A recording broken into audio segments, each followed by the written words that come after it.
si Nanin Kadudot, President po ng Bugtong Fish Processor Association. Ang Bugtong Fish Processor Association ay nabuo po ng 2014 after po ng Yolanda. Ito po ay binuo ng APO sa pamamagitan ni Sir Jomel Baubao. Meron po itong 40 members na mga fish vendor at fisher folks kung saan po namigay ang APO noon ng mga box, timbangan, chopping board, kutsilyo, at kung iba pa pong kagamitan para sa mga fish vendor. Ang membro po ng Fish Processor Association ay 22 members na lang po. Ito po ay panay mga kababaihan na kung saan ito po ay mga asawa ng mga dating membro ng 40 beneficiary dati na ngayon po ay 22 na lang. Bali po ito mga asawang babae na mga fisher folks. Nagsimula po kami mag-process ng mga isda ay nakaraang taon lang po sa pamamagitan po ng fish right sa project ng sa SSA. Nag-start po kami noong May 2022 po. May mga pa-training po na binigay sa amin.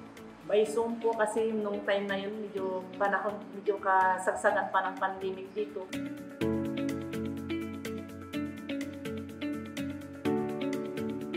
Ako po si Ana Ninabistado, member po ng Fish Processor. Ako po si Armelin Malonggol, isa rin pong member ng Fish Processor. Nagsimula po kami nag-process ng product, press, frozen. Una po, nag-trial shipment kami pa Manila ng mga big fish. Ngayon po, okay naman po sa mga malalaking isda. Kaya lang po, pag bibili pala ng isda, kailangan po sa isang buyer, hindi po pwedeng piliin yung isda. Kailangan po lahat kukunin mo para po hindi maging mabigat po sa namimili o sa may.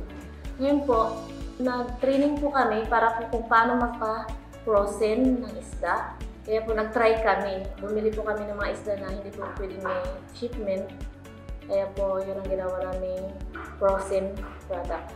Naging okay po dun sa pag-process namin. Yung problema lang po, yung isdang pinaprocess namin kailangan po ipa-frozen po bago namin ilalagay sa aming freezer. Nakipag-connect po kami sa 3VG Bantay Gubat dahil mayroon silang makina na nag-frozen po. Kaya doon namin inilalagay pagkatapos po doon siya ilipat sa freezer.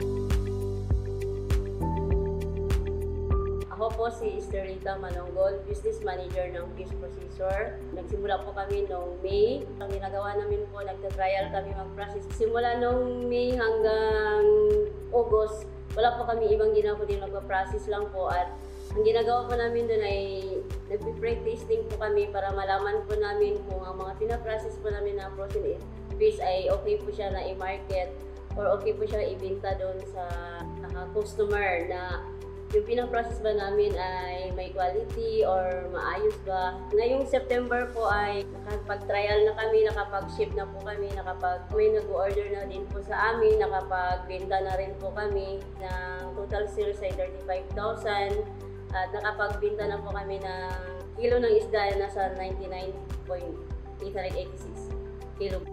Napakalaking tulong po ang project po na to sa amin.